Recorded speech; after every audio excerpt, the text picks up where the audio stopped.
dengan pidana mati.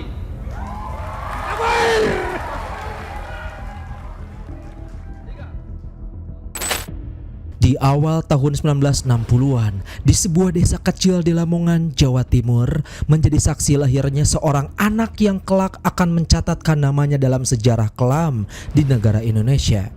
Amrozi bin Nur Hashim, nama yang belakangan akan dikenal oleh seluruh Indonesia bahkan dunia. Tetapi sebelum dia menjadi bagian dari peristiwa besar yang mengguncang tanah air, dia hanyalah seorang anak desa yang tumbuh dalam lingkungan yang sangat sederhana. Pada kesempatan kali ini, mari kita bahas bagaimanakah bisa seorang anak yang dilahirkan di keluarga sederhana, dikenal periang, ceria, bisa mencetuskan sejarah mematikan di Indonesia. Dan inilah kisah Amrozi.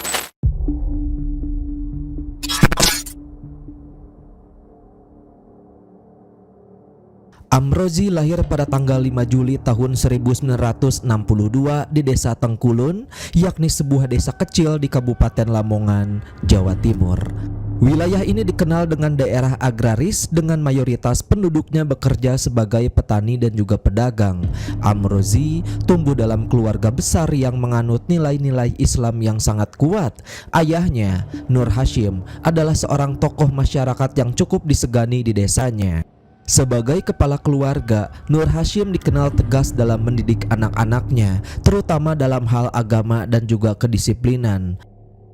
Sejak kecil, Amrozi dikenal sebagai anak yang sangat aktif dan juga ceria. Namun dibandingkan dengan anak-anak saudara-saudara kandung lainnya, dia dikenal lebih nakal dari mereka. Meskipun demikian, dia juga merupakan anak yang cerdas, terutama dalam hal memahami pelajaran agama. Desa Tengkulun sendiri bukanlah desa yang asing bagi warga Indonesia. Selain menjadi tempat lahirnya Amrozi, desa ini juga banyak melahirkan tokoh agama yang cukup berpengaruh. Dalam situasi inilah, Amrozi lahir dengan menyerap nilai-nilai agama yang diajarkannya oleh tokoh agama setempat, dan dari sinilah juga pandangannya tentang dunia mulai terbentuk.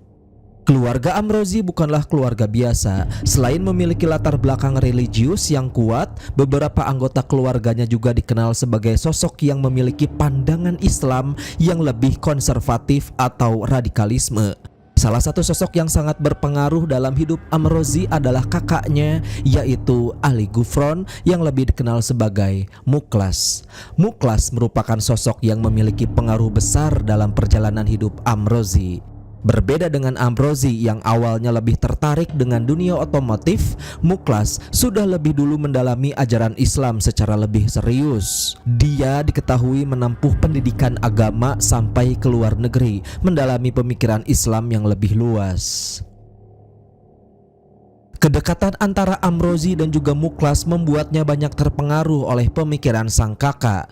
Muklas yang kerap mengajaknya berdiskusi tentang berbagai hal, terutama yang berkaitan dengan isu-isu keagamaan dan juga geopolitik dunia Islam. Dan dari sinilah wawasan Amrozi mulai berkembang. Meskipun masih dalam tahap awal, setelah menyelesaikan pendidikannya, Amrozi tidak langsung menetap di desanya. Dia mulai merantau ke berbagai tempat untuk mencari pengalaman baru dan juga mencoba peruntungan di dunia kerja. Salah satu tempat yang pernah menjadi persinggahannya adalah Bali. Di Bali, Amrozi bekerja sebagai seorang mekanik. Dia memperbaiki kendaraan dan menjalani kehidupan yang normal. Namun, di kehidupan sehari-harinya, sesuatu yang mulai tumbuh dalam dirinya, yaitu ketertarikan terhadap isu-isu keagamaan yang lebih ekstrim. Selama di Bali, dia mulai mengenal berbagai kelompok yang memiliki pandangan Islam yang sangat radikal. Dia juga sering berdiskusi dengan orang-orang yang memiliki pemikiran serupa. Perjalanan ini pun semakin membuka wawasannya dan memperkuat keyakinannya tentang bagaimana seharusnya Islam diterapkan dalam kehidupan. Namun, Bali bukanlah tempat yang membuatnya merasa nyaman dalam jangka panjang. Setelah beberapa waktu, dia memutuskan untuk kembali ke Jawa mencari arah baru dalam hidupnya. Sekembalinya ke Lamongan, Amrozi menemukan bahwa banyak hal telah berubah. Meskipun tetap mempertahankan nilai-nilai keagamaannya, Amrozi merasa desa tersebut sudah mulai terpengaruh oleh perkembangan zaman. Namun ada satu hal yang tetap sama, yaitu pengaruh sang kakak Muklas yang masih sangatlah kuat. Muklas yang telah menempuh pendidikan agama lebih lanjut mulai memperkenalkan Amrozi pada kelompok-kelompok tertentu yang memiliki pandangan Islam lebih radikal. Disinilah perjalanan radikal Rozi dimulai, yang mengarah pada sesuatu yang lebih besar, sesuatu yang kelak akan mengubah hidupnya secara drastis. Pada titik ini Amrozi bukan lagi hanya seorang mekanik biasa. Dia mulai memahami lebih dalam pemikiran yang diperkenalkan kepada dirinya. Dia mulai menyadari bahwa ada hal lain yang menurutnya lebih penting daripada sekedar menjalani kehidupan sehari-hari. Perkenalan ini pun membawa Amrozi lebih jauh ke dalam jaringan yang lebih luas. Dia mulai memahami cara kerja kelompok-kelompok ini, bagaimana mereka bergerak dan apa tujuan mereka. Dari sinilah babak baru dalam hidupnya dimulai, sebuah babak yang kelak akan membawanya dalam pusaran sejarah yang kelam, mencatat namanya dalam daftar orang-orang yang paling dicari di Indonesia. Tapi bagaimana Amrozi bisa sampai ke titik ini, dan bagaimana perjalanan hidupnya membawanya ke dalam dunia yang begitu berbahaya?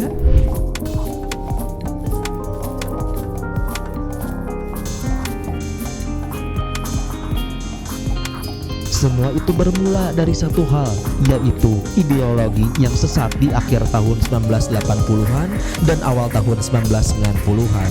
Dunia Islam mengalami banyak golakan di berbagai belahan dunia. Konflik antara kelompok Islam militan dan pemerintahan yang dianggap sekuler semakin meningkat. Afghanistan misalnya menjadi medan perang antara mujahidin melawan Uni Soviet. Konflik ini pun menarik perhatian banyak pemuda muslim di seluruh dunia, termasuk dari Indonesia. Muklas, sang kakak dari Amrozi, adalah salah satu orang yang terpengaruh oleh fenomena ini.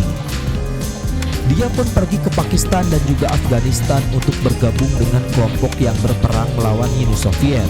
Di sana, dia belajar banyak hal, bukan hanya tentang ajaran Islam yang lebih mendalam, tetapi juga strategi perang, teknik, propaganda, dan bagaimana membangun jaringan bawah tanah atau underground. Ketika Muklas kembali ke Indonesia, dia membawa serta ideologi baru yang lebih keras. Dia mulai mengajarkan pemikiran tersebut kepada orang-orang terdekatnya, termasuk adik-adiknya, yaitu Amrozi yang sejak dulu mengaguminya. Amrozi sendiri waktu itu masih menjalani kehidupan sehari-hari. Namun di balik semua itu dia mulai semakin aktif dalam kajian-kajian agama yang lebih eksklusif. Kajian ini juga bukan hanya membahas soal ibadah atau akhlak, tetapi juga membicarakan bagaimana dunia Islam ditindas oleh Barat, bagaimana hukum Islam harus diterapkan dengan tegas, dan bagaimana jihad dianggap sebagai satu-satunya jalan untuk melawan ketidakadilan. Amrozi di situ mulai memperluas lingkaran pergaulannya. Dia mulai mengenal banyak orang dengan pemikiran yang sama. Beberapa di antaranya memiliki hubungan langsung dengan kelompok-kelompok ekstremis di luar negeri. Pergaulannya ini pun membuatnya semakin yakin bahwa jalan yang dia pilih adalah jalan yang benar. Namun, radikalisasi ini tidak hanya terjadi di lingkungan kecil. Ada sebuah organisasi yang jauh lebih besar yang menjadi patokannya, yaitu JAI atau Jamaah Islamiyah. Organisasi ini sendiri dibentuk oleh Abu Bakar Ba'asyir dan juga Abdullah Sungkar. JAI sendiri memiliki tujuan yang sangat jelas, yaitu mendirikan Islam di Asia Tenggara. Kelompok ini memiliki struktur yang rapi, jaringan yang luas, dan juga dukungan dari beberapa kelompok ekstremis di luar negeri termasuk Al-Qaeda. Ketika Amrozi berinteraksi dengan JAI, dia bukanlah anggota yang penting di dalam organisasi tersebut. Dia hanyalah salah satu orang dari banyaknya orang yang tertarik dengan ajaran mereka. Namun yang membedakannya adalah koneksi keluarganya. Muklas diketahui sudah lebih dulu bergabung dan memiliki kedudukan yang tinggi di dalam jemaah Islamiyah ini, menjadi jalur utama bagi Amrozi untuk masuk lebih dalam ke dalam kelompok tersebut. Amrozi mulai mengikuti berbagai pelatihan yang diselenggarakan oleh jamaah Islamiyah. Pelatihan ini mencakup berbagai aspek, mulai dari pemahaman ideologi sehingga keterampilan teknis. Salah satu yang paling penting adalah pembuatan bahan peledak. Sebagai seorang mekanik yang terbiasa mengotak-atik mesin, Amrozi dengan cepat memahami cara kerja bahan-bahan kimia yang digunakan untuk membuat bahan peledak. Dia belajar bagaimana caranya mencampurkan bahan-bahan tertentu untuk bisa menghasilkan ledakan yang kuat, bagaimana mengatur waktu peledakan, dan bagaimana menyembunyikan jejak agar tidak mudah terdeteksi. Kemampuannya ini pun membuatnya semakin dihargai dalam jemaah Islamiyah. Dia dikenal sebagai seorang teknis yang sangat berguna bagi operasi kelompok tersebut. Namun ada satu hal yang masih membedakan Amrozi dari anggota jamaah Islamiyah yang lainnya, adalah dia bukanlah tipe yang terlalu serius. Bahkan dalam lingkaran kelompok ekstremis ini, dia dikenal sebagai sosok yang ceria dan juga humoris. Rekan-rekannya seringkali heran bagaimana seseorang yang tampak begitu santai bisa begitu bersemangat dalam membicarakan aksi-aksi radikal. Tapi inilah yang membuatnya semakin berbahaya. Dia tidak memiliki rasa takut sedikit pun.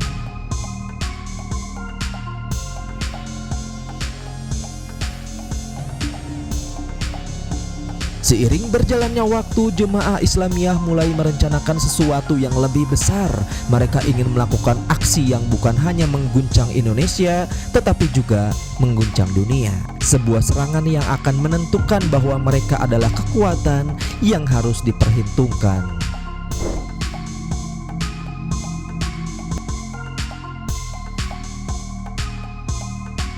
Pada awal tahun 2002, rencana ini dibahas secara serius dengan menargetkan Bali. Kenapa Bali? Sebab Bali adalah destinasi wisata internasional yang dipenuhi oleh turis asing, terutama dari negara-negara barat. Negara barat bagi jemaah Islamiyah ini adalah kelompok simbol dari apa yang mereka anggap sebagai penjajahan budaya Indonesia. Kedua, dampak ekonomi dan juga politik. Jika serangan dilakukan di Bali, dampaknya akan sangat besar, tidak hanya secara fisik tetapi juga terhadap ekonomi Indonesia yang sangat bergantung kepada pariwisata. Kemudian minimnya pengamanan dibandingkan dengan Jakarta atau kota-kota besar lainnya. Sistem keamanan di Bali pada saat itu masih relatif longgar, membuatnya lebih mudah menjadi target. Rencana ini pun disusun oleh beberapa orang kunci di dalam jemaah Islamiyah. Muklas sebagai salah satu pemimpin senior, dia memiliki peran besar dalam perencanaan tersebut. Lalu ada Imam Samudra yang dikenal sebagai perencana utama operasi, dan kemudian ada Amrozi. Peran Amrozi dalam operasi tersebut adalah logistik dan juga penyedia bahan yang bisa meledak. Sebagai seseorang yang memiliki keterampilan teknis, dia bertanggung jawab untuk mengatur bahan-bahan yang dibutuhkan untuk membuat bahan peledak serta memastikan bahwa semuanya berjalan sesuai dengan rencana. Amrozi mulai melakukan perjalanan ke berbagai tempat untuk mendapatkan bahan-bahan yang dibutuhkan. Dia sempat membeli bahan kimia dengan menyelundupkan beberapa peralatan dan memastikan bahwa semua yang diperlukan tersedia tepat waktu. Dia juga bertindak sebagai kurir, mengantarkan barang-barang ke tempat yang telah ditentukan tanpa menarik perhatian sedikit pun. Karena sifatnya yang santai dan juga mudah bergaul, dia bisa bergerak dengan bebas tanpa dicurigai. Malam itu Bali sedang berada di puncak keramaiannya. Ribuan wisatawan memenuhi jalan Legian, berbaur dalam gemerlap lampu klub malam dan dentuman musik dan suara tawa. Tidak ada yang menyadari bahwa dalam hitungan jam tempat ini akan berubah menjadi lautan api dan juga darah. Di tengah riuhnya pesta di suatu tempat yang tidak jauh dari pusat keramaian, sekelompok pria sedang bersiap. Mereka bukan turis, mereka adalah orang-orang dengan satu tujuan, yaitu mengeksekusi sebuah serangan yang telah direncanakan selama berbulan-bulan. Dan salah satu dari mereka adalah Amrozi. Malam itu, tugas Amrozi hampir selesai. Dia bukanlah otak utama dalam operasi ini, tetapi perannya sangat krusial. Sejak awal, Amrozi telah dipercaya sebagai penyedia logistik dalam operasi ini. Dialah orang yang bertanggung jawab untuk memastikan semua bahan peledak tersedia, kendaraan siap, dan semua peralatan dalam kondisi yang sempurna. Bahan utama dalam serangan ini adalah bahan peledak berdaya ledak tinggi yang terdiri dari campuran berbagai bahan kimia termasuk potasium kloret dan aluminium powder yang dikemas dalam berbagai wadah. Salah satu tugas terbesarnya adalah mendapatkan kendaraan yang digunakan untuk membawa bahan peledak. Untuk itu dia memilih sebuah mobil berjenis Mitsubishi L300. Kendaraan ini bukan hanya mudah didapat tapi juga cukup luas untuk menampung muatan bahan peledak dalam jumlah yang sangat besar. Mobil ini kemudian diisi dengan lebih dari 1000 kg bahan peledak, sebuah jumlah yang cukup untuk menghancurkan bangunan dalam radius yang sangatlah luas. Selain bahan peledak utama dalam L300, ada juga bahan peledak kedua yang skalanya lebih kecil yang akan meledak terlebih dahulu untuk menarik perhatian sebelum ledakan utama terjadi. Malam itu di lokasi persembunyian mereka, Amrozi bersama para eksekutor lainnya melakukan pengecekan terakhir. Muklas sang kakak dan salah satu pemimpin dalam kelompok ini berdiri mengawasi. Kemudian Imam Samudra sebagai otak utama di balik rencana ini sedang memastikan bahwa segala sesuatu berjalan sesuai rencana, dan Ali Imron, yaitu saudara Amrozi yang lain, ikut membantu dalam persiapan teknis. Bagi Amrozi, malam itu seperti malam biasa, tidak ada ketegangan, tidak ada kecemasan, bahkan dia sempat bercanda dengan teman-temannya seolah-olah mereka hanya sedang mempersiapkan perjalanan biasa. Tapi di balik candaannya itu ada sebuah rencana maut yang akan segera dieksekusi. Setelah semua siap, para eksekutor pun mulai bergerak. Mobil L300 telah dimodifikasi dengan bahan peledak, dalamnya mulai dikendarai menuju lokasi target. Di belakangnya ada sebuah sepeda motor dikendarai oleh salah satu anggota, siap untuk memberikan sinyal. Saat waktunya tiba, Amrozi sendiri tidak berada di dalam mobil itu. Setelah memastikan semuanya berjalan dengan lancar, dia tetap berada di lokasi persembunyian. Perannya sudah selesai, sekarang giliran eksekutor yang menjalankan bagian mereka.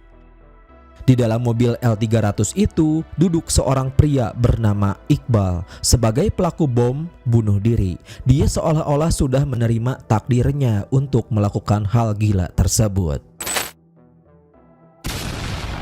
Pada pukul 23 WITA, bahan peledak pertama meledak.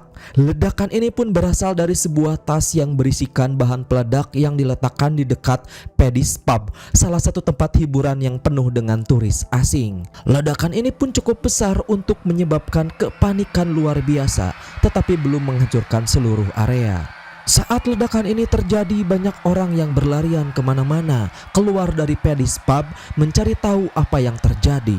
Kerumunan mulai berkumpul di jalanan. Beberapa orang mencoba menolong korban yang sedang terluka, namun yang tidak mereka sadari adalah ledakan yang jauh lebih besar sedang menunggu mereka.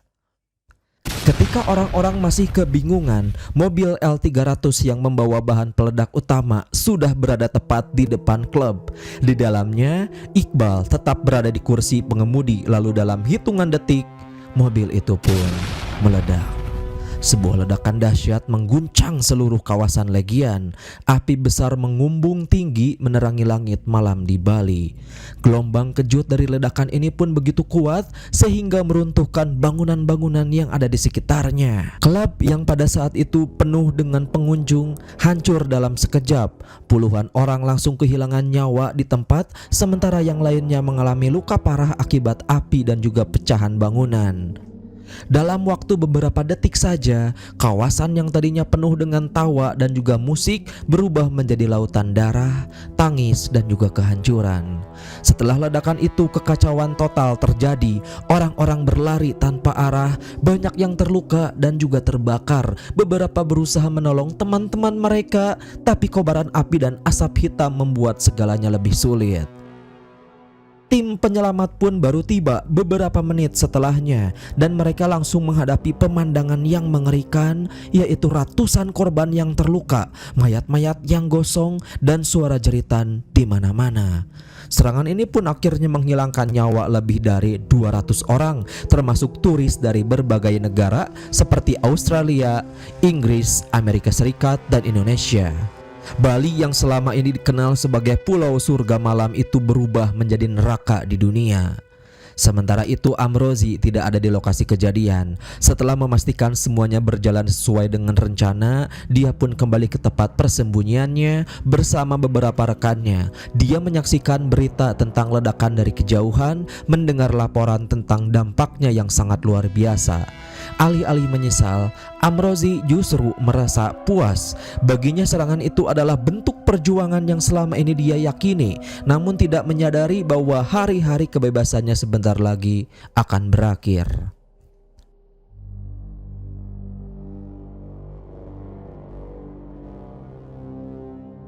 Pada malam 12 Oktober tahun 2002, Bali mengalami salah satu tragedi paling mematikan dalam sejarahnya. Ledakan dahsyat yang menghancurkan Sari Club dan juga Pedis Pub, meninggalkan ratusan korban jiwa dan juga luka-luka serta trauma yang mendalam bagi mereka yang selamat. Dalam waktu beberapa jam setelah kejadian, tim penyelidik dari berbagai satuan kepolisian Indonesia pun mulai bergerak, dibantu oleh tim dari Australia Federal Police atau IFP dan juga agen-agen intelijen internasional. Mereka menghadapi tugas yang sangat berat, yaitu mengungkapkan siapa dalang di balik serangan ini. Tidak ada yang tahu bahwa di antara para pelaku, salah satu sosok yang nantinya akan menjadi sorotan utama adalah seorang pria bernama Ali Amrozi bin Haji Nur Hashim atau yang lebih dikenal dengan nama Amrozi. Hanya beberapa jam setelah ledakan, tim forensik mulai bekerja keras di lokasi kejadian. Puing-puing bangunan, serpihan kendaraan sehingga bagian tubuh korban tersebar di mana-mana. Salah satu fokus utama penyelidikan adalah sumber ledakan utama dari sisa ledakan. Para ahli forensik menemukan bahwa bahan peledak yang digunakan adalah campuran potasium kloret dan aluminium powder dengan daya ledak yang sangatlah tinggi. Bahan peledak tersebut ditempatkan dalam sebuah kendaraan Mitsubishi L300 yang diparkir di depan Sari Club. Lalu pertanyaan besar pun mulai muncul, siapakah orang yang memiliki mobil ini, di mana mobil ini terakhir kali dilihat sebelum ledakan, dan siapakah orang yang memasang bahan peledak di dalamnya. Dari sinilah jejak pertama yang mengarah kepada Amrozi mulai ditemukan. Dalam penyelidikannya, forensik polisi berhasil melacak nomor, angka, dan juga mesin dari Mitsubishi L300 tersebut. Hasilnya menunjukkan bahwa mobil itu sebelumnya dimiliki oleh seseorang di Jawa Timur. Penyelidikan berlanjut ke Banyuwangi, sebuah kota kecil di Jawa Timur, tempat di mana mobil itu terakhir kali dibeli. Dari catatan penjualan, menemukan bahwa mobil itu dibeli oleh seorang pria bernama Amrozi. Tidak hanya itu, polisi juga mendapatkan informasi bahwa Amrozi sudah membeli bahan peledak jumlah yang besar dari beberapa sumber di wilayah yang sama. Dengan dua petunjuk ini, polisi pun berhasil mengarungi identitasnya. Setelah ledakan tersebut, nama Amrozi mulai muncul dari berbagai laporan. Intelijen polisi bekerja sama dengan Densus 88 dan Badan Intelijen Negara atau BIN untuk menelusuri aktivitas Amrozi. Dari laporan yang dikumpulkan, diketahui bahwa Rozi memiliki hubungan erat dengan kelompok-kelompok radikal di Indonesia. Polisi juga mendapatkan informasi bahwa Amrozi memiliki beberapa lokasi persembunyian di Jawa Timur, terutama di wilayah Lamongan dan juga Banyuwangi. Maka dimulailah operasi pemburuan Amrozi. Setelah melakukan penyelidikan, polisi akhirnya mendapatkan lokasi pasti di mana Amrozi bersembunyi. Informasi intelijen menunjukkan bahwa Amrozi berada di rumah keluarganya di Desa Tenggulon, Lamongan, Jawa Timur. Mereka pada malam hari pada tanggal 5 November tahun 2002, tim khusus dari kepolisian mulai bergerak. Mereka menyusun strategi untuk menangkap Amrozi dalam keadaan hidup. Tujuan utama mereka adalah menginterogasi Amrozi untuk mendapatkan lebih banyak informasi tentang jaringannya yang lebih besar. Polisi pun mengepung rumah itu secara perlahan. Mereka memastikan tidak ada jalan keluar bagi Amrozi. Namun ketika polisi akhirnya masuk dan menangkapnya, reaksi Amrozi justru mengejutkan banyak orang. Bukannya panik atau mencoba melarikan diri, Amrozi hanya tersenyum dengan lebar ketika polisi memborgolnya. Bahkan sempat bercanda dengan mengatakan, "Ah, akhirnya kalian datang juga." Reaksi ini berbeda jauh dengan kebanyakan tersangka teroris lainnya yang biasanya menunjukkan rasa takut atau perlawanan. Namun bagi polisi, sikap santai Amrozi justru membuat mereka semakin curiga bahwa dia masih menyembunyikan banyak informasi penting. Setelah penangkapannya, Amrozi pun dibawa ke Jakarta untuk diinterogasi lebih lanjut oleh Densus 88 dan tim investigasi internasional. Dalam interogasi awal dia tidak menunjukkan penyesalan sama sekali. Sebaliknya, dia malah menceritakan dengan bangga bagaimana dirinya terlibat dalam serangan itu. Namun polisi tahu bahwa mereka belum mendapatkan seluruh kebenarannya. Mereka perlu menggali lebih dalam untuk menemukan siapa saja yang sebenarnya berada di balik serangan ini, termasuk Imam Samudra dan juga Muklas. Dari hasil interogasi, polisi mulai menghubungi titik-titik dalam penyelidikan. Nama-nama yang muncul dalam investigasi antara lain Imam Samudra sebagai otak utama serangan dan ahli strategi. Kemudian ada Ali Gufron alias Muklas, yaitu sang kakak dari Amrozi yang memiliki peran penting dalam koordinasi serangan. Kemudian Dul Matin dan juga Ozori Hussein, yaitu ahli bahan peledak. Dengan informasi ini polisi memburu Imam Samudra dan juga Muklas. Saat polisi menangkap Amrozi, diketahui Imam Samudra masih dalam pelarian. Namun polisi sudah mendapatkan informasi bahwa Imam Samudra berada di wilayah Banten. Pada tanggal 21 November tahun 2002, polisi akhirnya berhasil melacak Imam Samudra di Pelabuhan Merak. Saat ditangkap, Imam Samudra berusaha melawan, namun jumlah polisi yang lebih banyak, akhirnya dia pun berhasil ditahan. Di sisi lain, Muklas juga berhasil ditangkap di daerah Jawa Tengah. Dengan tertangkapnya ketiga orang ini, inti kelompok pelaku bom Bali akhirnya terungkap.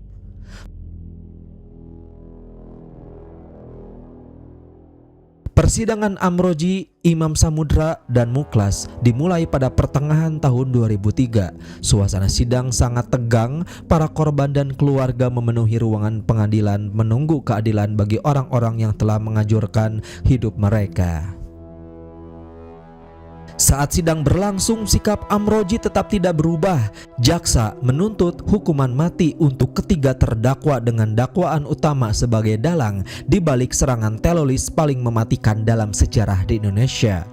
Setelah proses yang panjang, hakim akhirnya menjatuhkan vonis hukuman mati. Setelah vonis dijatuhkan, Muklas dan Imam Samudra dibawa ke lembaga permasyarakatan Nusa Kambangan.